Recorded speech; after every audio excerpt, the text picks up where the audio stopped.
Well, the core of Prussia was still in German control. I think some of the border areas, certainly the city of Danzig and the border areas around East Prussia and Silesia, were like mixed. I mean, we'd have to look it up, but there were something on the order of like 30 to 60% ethnic German. But why did the Poles get beaten? I mean, they had inferior tactics, had inferior equipment, and they were outnumbered.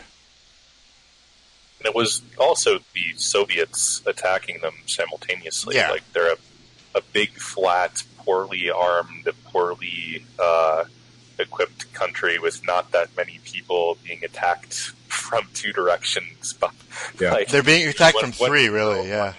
About like how much it sucks to be Poland for like a 50, yeah. I guess more like 100. Well, I guess like 500-year part of time. Yeah, what happened to Poland, by the way? I don't know if this is Manstein's wheelhouse, but I read some statistic that basically Poland was the worst hit country in terms of the number of, or the percentage of its population lost during the war. There's and they weren't necessarily Bloodlands. Yeah, Bloodlands is fantastic on this. Poland, Belarus, Ukraine.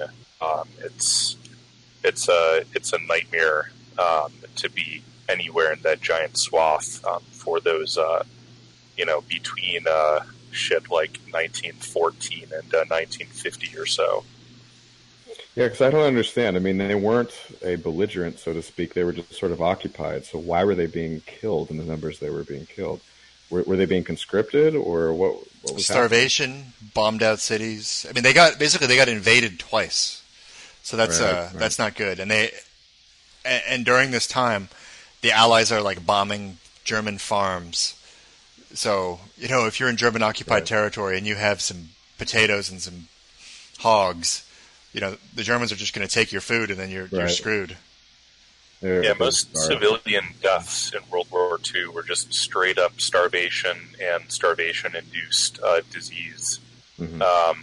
It was not primarily, like even kind of consensus historians agree that it was not like primarily massacres. Like it's actually like physically difficult to like go and like shoot as many people as like died in that 40-year or so stretch of time. Most of it is just like, hey, we're the German army, you've got a farm, we're hungry, we're taking your shit. Mm-hmm. If you don't like it,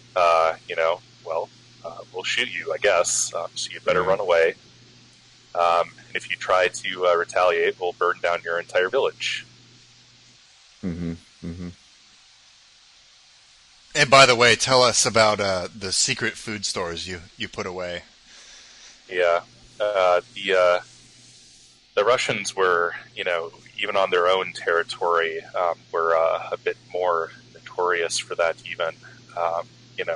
Ukraine got hit just as hard by their own government as then by the Nazis. I don't suppose Manstein writes anything about the kind of possibility in Ukraine, because at one point there was there's a brief few month period of time between like when the Germans had taken over that giant swath of territory, but before the kind of mass repression of the SS and all of those folks happened, where like there was serious talk of we've like quote unquote liberated Ukraine, maybe everything will be great now, and we'll get some Ukrainian troops and an anti-Stalin coup.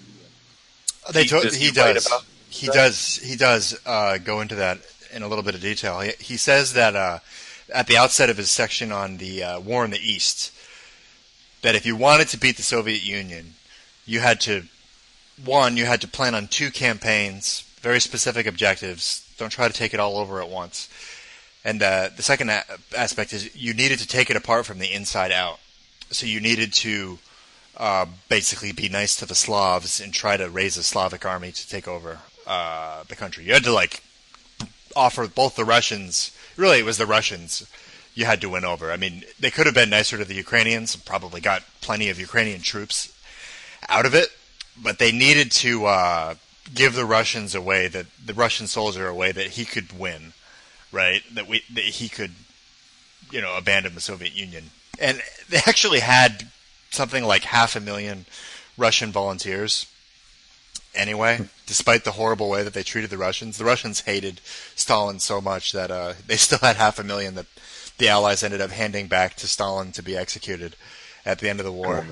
But one of the things that blew my mind about reading Bloodlands was the kind of major fear of interwar Soviet foreign policy was that Poland was going to get its shit together and rescue the ethnic Poles and Ukrainians that were adjacent to them, and basically turn all of the starving and potentially rebellious population and just overthrow their terrible government for them and march on Moscow. You have to be doing something really wrong to your country when you're worried about the possibility of Poland leading an insurrection. Yeah, that interwar. I mean, the Soviet Union ended up settling down and not being all that bad, I guess. But that interwar Soviet government was, one, very unstable.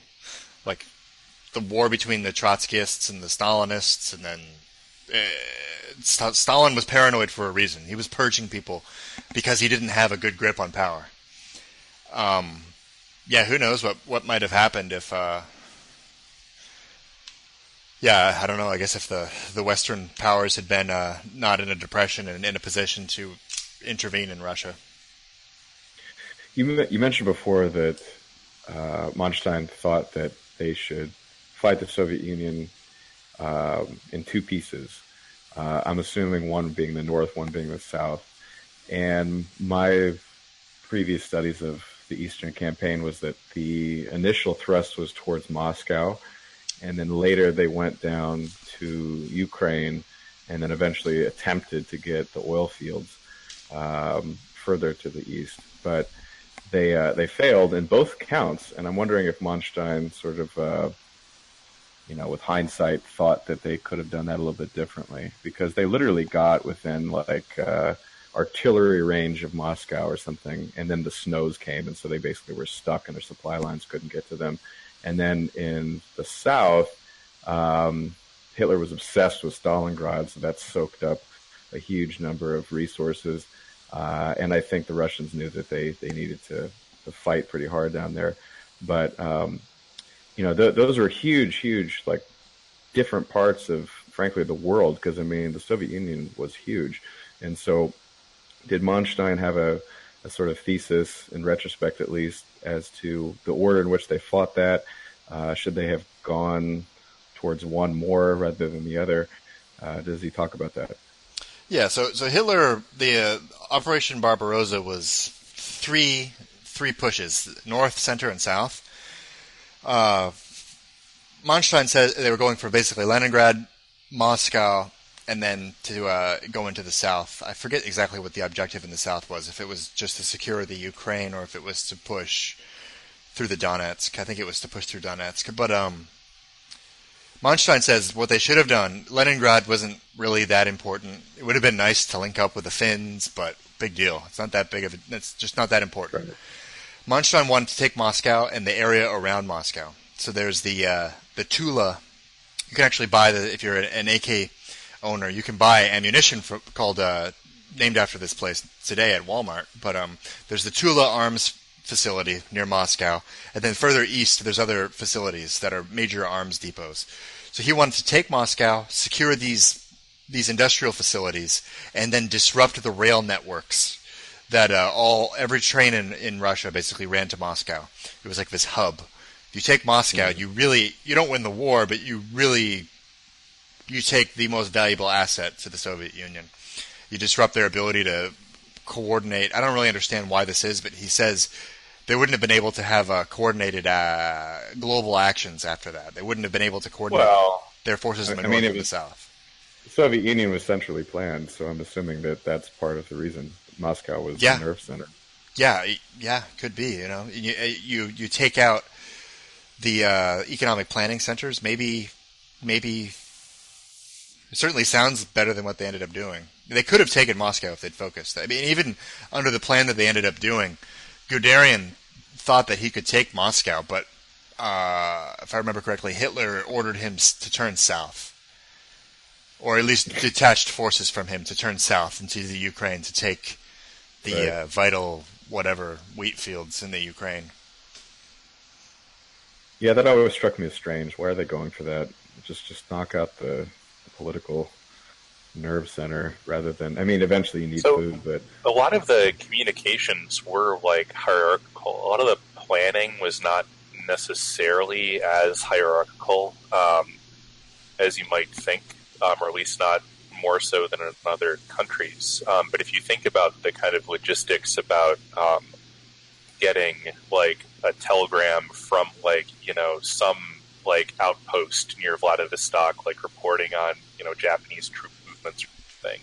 It's like it goes to your regional HQ, it goes to your like theater HQ, etc., etc. It goes to some central dispatch office in Moscow, and then it gets sent back down the other leaf of the tree through a variety of mechanisms. Like they were still using horses for like a goodly part of this, or at least the Germans were, to send dispatches when like telegraphs weren't available. But I think that there's like a temptation also to kind of like put down these kinds of like central objectives. It's like if only we had taken this one city, like this was the Schwerpunkt of the entire endeavor. Like the Russians, like reading some of the Russian memoirs, they're like, yeah, like we knew that they might take Moscow and like it was going to be a shit show. That's why we were like furiously moving everything back behind the Urals that we could. Like why we were like building like alternate communications networks. Like it would have been bad, but I don't think that it would have been like dispositive. No, and he doesn't say that it would have won the war. He says that you take Moscow and the area around it. That's important, to take the areas around it. And then you reassess the situation, and his whole thing was you have to destroy the Red Army. However you do that, if you undermine their unity by trying to, cause a civil war, or if you, and offering them some like alternative, like dig up some czar to someone to be czar or something, or whatever it is. But you have to destroy the Red Army first. And Hitler wanted to take geographical objectives. He wasn't focused on destroying the ability of the Russians to fight. So you take Moscow in year one, and then in year two you do something else. But you don't worry about taking. You worry about doing things that will undermine the ability of the enemy to fight, not to take economic zones. I really wonder, like, one of the things I've always been curious about is, I've heard this, like, bandied about that, like, oh, like, if we can take, like, this, like, rich industrial region. And this has always been, like, very confusing to me, because it's not like, we're fighting street to street, like, we, like, fight our way into this factory, like, it's like 90% there. Like there's only a couple of machines with like giant holes in them. Like, what good does that really do you? Like, I understand if you kind of seize like I don't know, maybe like a coal mine and like the guys that are still there, so you can strip them to do some coal. But like,